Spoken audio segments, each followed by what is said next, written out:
دیکھنا اور رونا دھونا نہیں ہے، بلکہ تمہیں یہ یقین بھی دل میں پیدا کرنا چاہیے 22,000 آ گئے۔ امام حسین کو پتا تھا، اور 3 دن کی بھوک بھی تھی، پیاس بھی تھی، بچے بھی تھے، عورتیں بھی تھی، لیکن وہ رسول اللہ کا ہاشمی شیر کیسا تھا، چاہتا تو وہاں پر سمجھوتا کر کے نکل جاتا اور رات کی تاریکی میں کہیں اس میدان سے غائب ہوتا۔ نہیں، حسینی کردار نے یہ بتایا قیامت تک آنے والوں کے لیے تعداد سے حق جماعت کبھی نہیں گھبراتی، تعداد سے حق جماعت کبھی نہیں گھبراتی۔ آج جن کتوں کے درندے ہونے پر لوگوں کو ڈر اور سہم پیدا ہو گیا ہے، آج ہمارے ہاں پر لوگوں کو ایسا لگنے لگ گیا ارے بڑی بڑی طاقتیں یہاں پر ہمارے سامنے ہیں، حکومت آ گئی ہے، تخت ان کا ہے، فوج ان کی ہے، سارا ان کا ہے، ہم تو آٹے میں نمک کے برابر ہیں، پتہ نہیں کب پیس ڈالیں گے، کب کاٹ ڈالیں گے۔ لیکن ایک بات یاد رکھنا میرے عزیزوں، کاغذ کے آئے ہوئے شیروں کے بلڈوزر سے حسینی جوان کبھی نہیں گھبراتا۔ اسلام کل تھا، آج ہے اور صبح قیامت تک رہے گا۔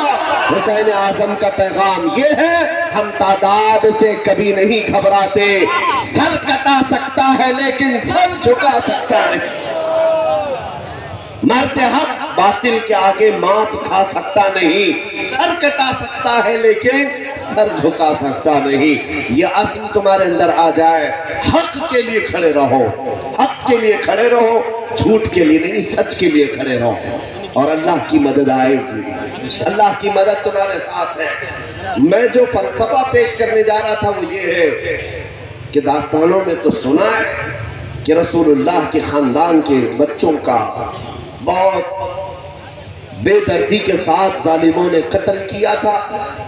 کربلا کے ریزداروں نے خون حسین کے قطروں کو دیکھا، لیکن ہوا کیا؟ یزید کے ہاں تو خوشیاں تھی، جشن تھا، لیکن یہ جشن کتنے دن منایا گیا؟ یزید کی حکومت صرف 3 سال تک چلی۔ کتنے سال؟ 3 سال۔ جو تخت پر بیٹھا اور اس کے بعد اترنے تک، اس کے مرنے تک 3 سال کا عرصہ ہے۔ 3 سال کے عرصے میں جو کرنا تھا کر لیا، جو سڑنا تھا سڑ گیا اور مر بھی گیا، اور امام حسین اور ان کے جوان بچوں کو قتل بھی کیا۔ لیکن میں پوچھنا چاہتا ہوں، 3 سال کی حکومت تھی، بادشاہت تھی، فوج ان کے ساتھ، طاقت ان کے ساتھ، لیکن 3 سال کے بعد نہ فوج ہے، نہ طاقت ہے، نہ نام ہے، لیکن 1400 سال گزر گئے، حسین کی بادشاہت اب بھی موجود ہے، اب بھی موجود ہے۔ ہمارے ایک ساتھی انہوں نے کہا دمشق گئے تھے، ملک شام، ملک شام آج بھی وہ دمشق کا شہر موجود ہے۔ جا کر انہوں نے پوچھا کہ یہاں سنا ہے یزید کا تخت لگتا تھا، دارالحکومت ہے یہ، یہاں قصر عمارت ہوا کرتا تھا، وہ کہاں ہے؟ لوگوں نے ہنس کر کے کہا نہ یہاں کوئی تخت کا نشان ہے، نہ کوئی محل کا نشان ہے۔ یزید کا دربار تھا، تاریخ میں ہے۔ اچھا، دربار تو ختم ہو گیا، تاریخ میں مرنے کے بعد آدمی کی قبر تو ہوتی ہے۔ وہاں کے مقامی لوگوں نے کہا، ایک جگہ لے جا کر کہا یہ جہاں دمشق کا پورا کچرا ڈم کرنے کے لیے آتا ہے، جہاں پورا کوڑا کرکٹ لا کر ڈالا جاتا ہے، اس کوڑے کرکٹ کے بیچ میں کہیں اس کی قبر بھی کھو گئی، ختم ہو گئی۔ لوگوں نے بتایا اس میں گم ہو گئی، پتہ نہیں ہے۔ ایک طرف کوڑے کرکٹ میں گم ہونے والی یہ قبر، اور پھر اس کے بعد ہم کہتے ہیں میرے عزیزوں، اللہ کسی کو توفیق دے تو عراق کے شہر کربلا میں چلے جائیں اور جا کر پوچھے کہ ہم نے سنا ہے کہ یہاں ایک میدان تھا جس میں رسول اللہ کے خاندان کے بچوں کے ٹکڑے کیے گئے تھے، یہاں ان کے خون کو بہایا گیا تھا، وہ کہاں ہے؟ لے جا کر لوگ تمہیں کھڑا کر دیں گے، میاں یہاں کوئی میدان اب باقی نہیں ہے، یہاں تو لہلہاتا ہوا ایک ایسا چمنستان ہے، بلکہ دنیا کے عظیم شہروں میں ایک شہر بن گیا ہے کربلا۔ وہاں کوئی جنگ کا میدان، کوئی ٹکڑے، کوئی خون کے نشان نہیں، بلکہ دربار حسین کے سامنے لے جا کر لوگ تمہیں کھڑا کر دیں گے، سونے سے کلئی کیا ہوا حسین گنبد نظر آئے گا، اس پر سرخ رنگ کا لہراتا ہوا جھنڈا 20 کلومیٹر دور سے نظر آتا ہوگا. ہر جانے والا دیکھ کر سلامی لیتا ہے. وہ لہراتا ہوا پرچم پکار پکار کر آنے والوں سے یہ کہتا ہے اے آنے والے تو دمشق بھی جا کر آیا اور اس شاہی تخت کو ڈھونڈ کر آیا, نہیں ملا, نہ قبر ملی, لیکن کربلا میں ٹکڑے ہو چکے تھے, جھنڈا تو ابھی ہمارا ہی لہرا رہا ہے. پھر تمہیں وہ جھنڈا پکار کر کہے گا شاہ است حسین, بادشاہ است حسین, دین است حسین, دین پناہ است حسین, حقہ کے بنائے لا الہ است حسین. ماشاءاللہ. نعرہ تکبیر, نعرہ رسالت. شہید اعظم کانفرنس حضرت علامہ مفتی سلمان اظہری صاحب قبلہ, علماء اہل سنت حضور سیدی معراج میاں صاحب قبلہ. میرے عزیزو, زندگی اور موت ٹکڑے ہو جانے کا نام نہیں ہے, یہ سمجھ کر کے چلیں. اگر اسی کا نام موت ہے تو پھر امام حسین کا نام بھی ختم ہو جانا چاہیے. موت اس کا, ہاں ٹھیک ہے, اعضاء سے روح نکل گئی, موت کا حکم تو ہے, لیکن یہ جو مجموع میں اتنا زندہ ہے کہ نام اگر ان کا لے لیا جائے تو بجھے ہوئے دلوں میں زندگی آ جائے, مرجھائے ہوئے دلوں میں زندگی آ جائے. قرآن کا ایک فلسفہ میں تمہیں سمجھاتا ہوں. میں نے وہی آیت پڑھی ہوئی, اللہ قرآن میں فرماتا ہے, 2 آیتیں پڑھتا ہوں. ایک ہے اِنَّكَ لَا تُسْمِعُ الْمَوْتَى وَلَا تُسْمِعُ الصُّمَّ الدُّعَاءَ. مکہ کے جو کفار و مشرکین تھے, دشمنان رسول, ان کے بارے میں قرآن کہتا ہے اے رسول یہ مردہ ہیں, آپ انہیں کچھ سنا نہیں سکتے. یہ کس کے بارے میں؟ ابو جہل ہے, عتبہ, شیبہ, ابو لہب, یہ وہ دشمنان رسول, دشمنان اسلام, ان کے بارے میں قرآن کہتا ہے یہ گونگے بہرے ہیں, مردہ ہیں, انہیں آپ کچھ سنا نہیں سکتے. جبکہ دنیا دیکھ رہی, وہ چل رہے ہیں, پھر رہے ہیں, کھا رہے ہیں, پی رہے ہیں, اٹھ رہے ہیں, بیٹھ رہے ہیں, بات کر رہے ہیں. لیکن قرآن کیا کہہ رہا ہے؟ قرآن کیا کہہ رہا ہے؟ یہ مردہ ہے. بات سمجھ میں آ رہی ہے نہیں؟ ہماری بات سمجھ میں آ رہی ہے یوں ہی چلا رہے؟ کیونکہ نئے علاقے میں آیا ہوں, کون سی زبان بولتے ہیں آپ مجھے نہیں پتا, لیکن اتنا ضرور معلوم ہے کہ عشق کی ایک ہی زبان ہوتی ہے, وہ ادھر بھی وہی ہوتی, ادھر بھی وہی ہوتی. اعلیٰ حضرت کے اشعار کو دیکھو, سمجھ میں نہیں آتے لیکن پھر بھی روح جھوم جاتی ہے. کیوں؟ عشق کی بولی ہے. میں آپ سے پوچھ رہا ہوں, قرآن کہتا ہے چل رہے ہیں, پھر رہے ہیں مکہ کے یہ دشمنان مصطفیٰ, لیکن قرآن کہتا ہے یہ مردہ ہے. دنیا تو انہیں دیکھ رہی زندہ ہے, لیکن قرآن کہہ رہا ہے مردہ ہے. اور ایک طرف بدر میں, احد میں, خندق میں, کربلا کے میدان میں جن کی گردنیں کٹ کر الگ ہو گئی, قرآن کہتا لا تقولوا لمن يقتل في سبيل الله اموات. اے لوگوں جو اللہ کی راہ میں قتل ہو گئے انہیں مردہ مت کہو, یہ زندہ ہے. 1000 ٹکڑے ہو گئے, لیکن پھر بھی قرآن کیا کہتا ہے؟ یہ کیا ہے؟ زندہ ہے. اب سمجھ میں آ رہی بات؟ مکہ میں چلنے پھرنے والوں کو قرآن کہہ رہا ہے یہ مردہ ہے, اور جن کے 1000 ٹکڑے ہو گئے قرآن کہہ رہا ہے یہ زندہ ہے. تو زندہ کون ہے, پھر مردہ کون ہے؟ قرآن کا فلسفہ یہ بتاتا ہے چلنا پھرنا اٹھنا بیٹھنا بات کرنا اس کا نام زندگی نہیں ہے, اور کٹ جانا ٹکڑے ہو جانا صرف اس کا نام موت نہیں ہے. قرآن کی روح سے اگر دیکھا جائے تو چل پھر کر کے اگر حضور پاک سے دشمنی رکھتا ہے تو وہ بول چال کر کے بھی مردہ ہے, اور اگر میرے مصطفیٰ کی عزت پر مر جائے 1000 ٹکڑے بھی ہو جائے تو قرآن اسے زندہ کہتا ہے. تو موت دشمنی اسلام کا نام ہے اور عشق مصطفیٰ کا نام زندگی ہے. سبحان اللہ, یہی زندگی ہے. اور اگر تمہارے پاس یہ دولت ہے تو پھر موت سے بھی ڈرنا کیا, موت سے بھی ڈرنا کیا. سب سے زیادہ آج دنیا کس بات سے تمہیں ڈراتی ہے؟ سب سے بڑی سزا دنیا میں اگر کوئی ہے تو موت کی سزا ہے. کون سی ہے؟ اس سے بڑی سزا کیا ہے؟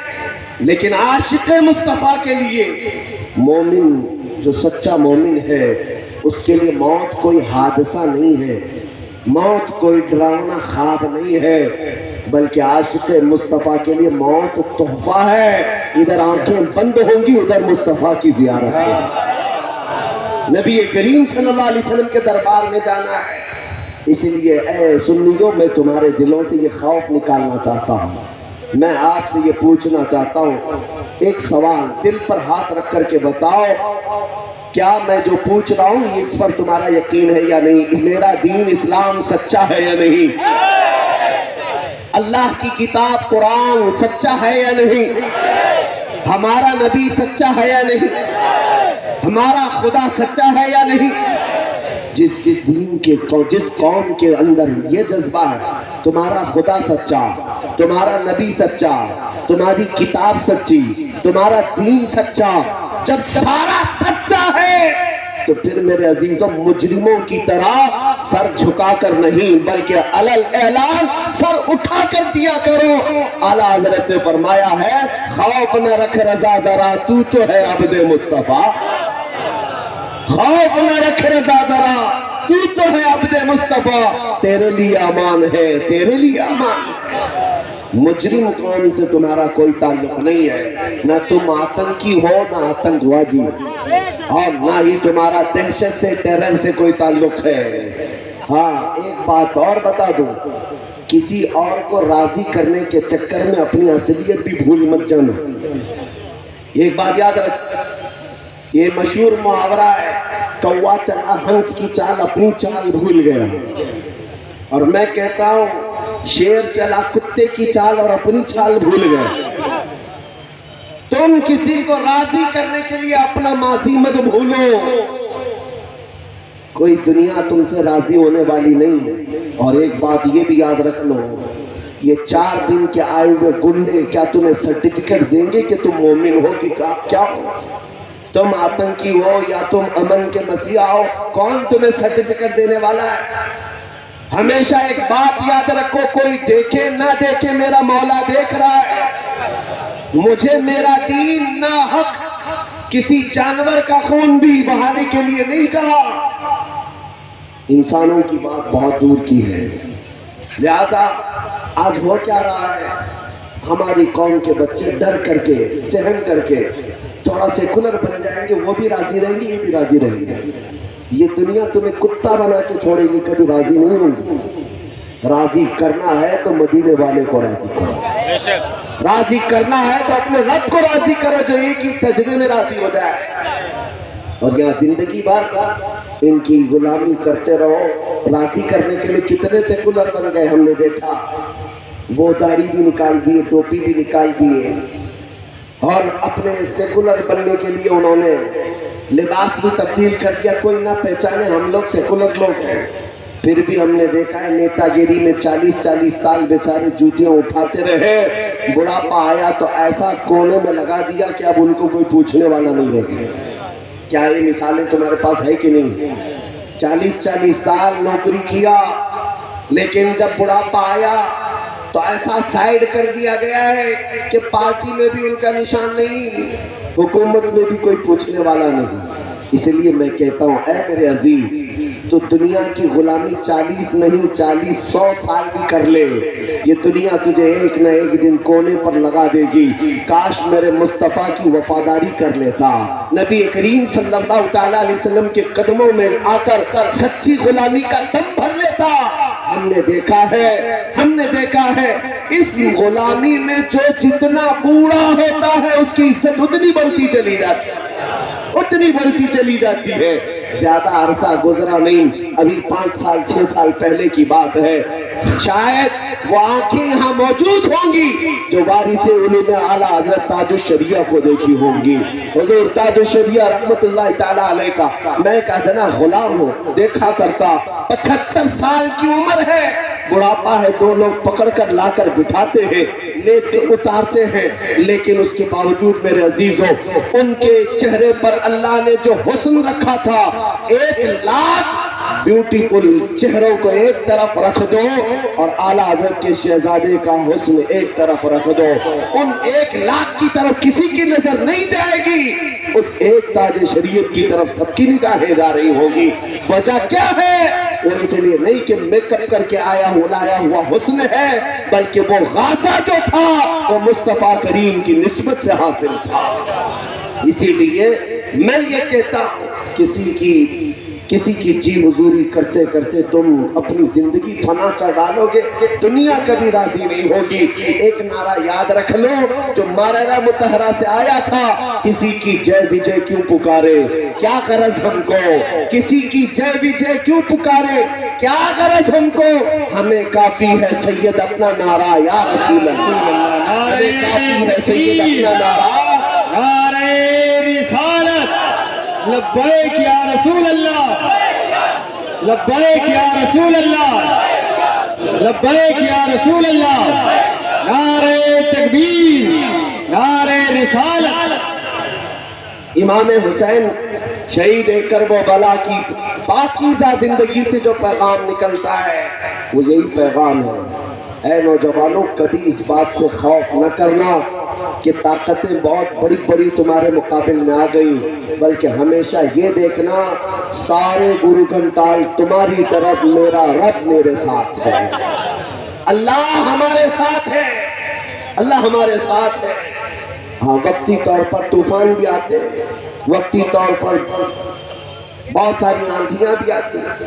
ایک بات میں بتاتا ہوں، آج کے جو حالات پر لوگ پوچھتے بھی ہیں کہ اتنے حالات بگڑتے گئے تمہارے،